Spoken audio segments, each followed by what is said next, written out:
As some of you know, Cindy Sheehan had been talking to John Conyers in a very respectful way, although she was distraught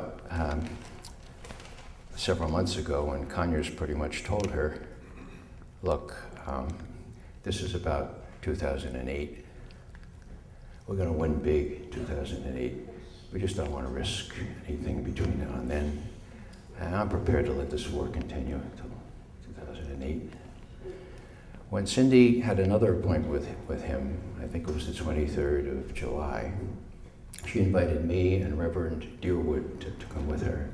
So we were appointed. We just brought 450 of our closest friends into there.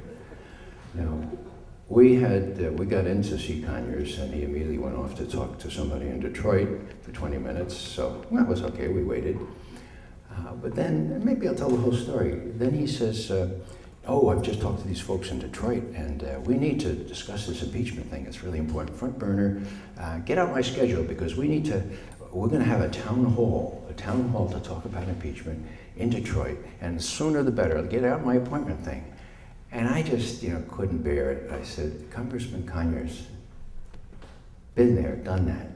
He said, what do you mean?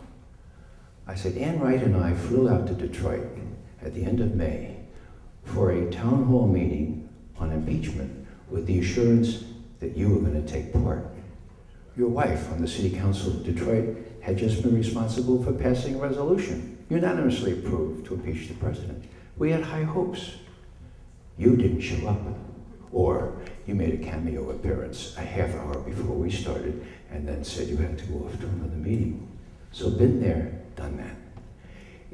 The thought that he would think so little of us that he would try the same subterfuge 2 months later was just a little bit too much for me. I said to him, look, I worked for a long time in intelligence, and I've never seen a United States president so cleverly forge, manufacture, fabricate intelligence, justify unnecessary war. Don't you believe this is a high crime? And he said, oh, yeah, it was a high crime. I said, well, how about impeaching this president as Article 2, Section 4 of the Constitution says? Congressman Conyers, it doesn't say you could impeach the president if the Speaker of the House said it was okay. It said the president shall be impeached and, upon conviction, removed from office for high crimes and misdemeanors. You just admitted that he's a high crime. What's the matter? You won't believe this. He says, there are so many high crimes going on in this town that if I impeached everybody for high crimes, my staff would have no time to do anything else. Cindy had to leave at that time. She was just, so distraught. I mean, Cindy has a personal stake in this whole thing. So I said, Mr. Conyers, how about just starting with the president and vice president? And he said, well, nothing in the Constitution says that John Conyers has to impeach anybody. And it went downhill from there. It was just really, really sad, okay? And so much so that I wouldn't leave his office, and when the Capitol Police came, they arrested me, and I just was convicted for unlawful assembly, despite what the First Amendment to the Constitution says about every citizen's right to assemble peacefully to seek redress of grievances from the government. That didn't work with the judge. For some reason, district law outweighs or overrules the First Amendment.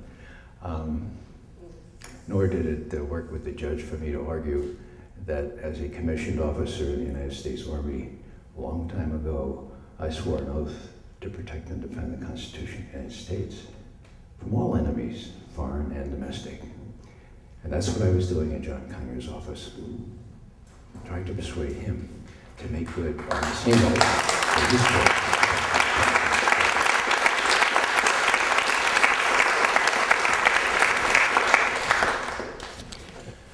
I have a couple of things that I used yesterday about John Conyers. I'll just mention them in passing here. Very, very encouraging sort of thing here. Here's a little thing from the web that says, John Conyers for impeachment. Yeah. Let's see. Move for impeachment is begun by 7 in the House. 7 Democratic representatives asked the House to impeach President Reagan. Oh, President Reagan. Damn. Date, November 11th, 1983. President Reagan had unlawfully invaded Grenada. Okay, another one here. John Conyers, March 13, 2006. Okay, so when he was ranking member rather than chair. Okay, he's asking, I have introduced House Resolution 635 to create a special committee to investigate whether the president's misconduct rises to the level of impeachment. 29 members of Congress have already joined me. Now, that's when he was minority, you know? So many Democrats in those days would say, we can't do anything, we're in the minority. Well, now he's in the majority, what does he do? Nancy says, I can't believe that he won't do it because of me. I believe that he buys into this incredibly cynical, incredibly unconscionable view that if we just don't do our duty by the Constitution, we won't run any risk of raising any feathers here, and if we can do that for a whole year, we're going to win really big in November 2008. That, my friends, is unconscionable because young people are dying because of that, not to mention Iraqis, who last time I checked the Bible, are human beings too.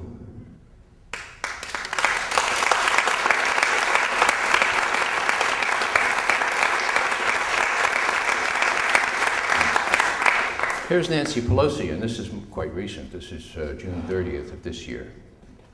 She's being questioned by Mike Stark, a journalist. Here's what she says. I think that the president's credibility now is so low. I'm not going to try to budge you on whether the president should be impeached. Clearly you think so, but that's a different question. Are there grounds for impeachment? That's one question. But should he be impeached?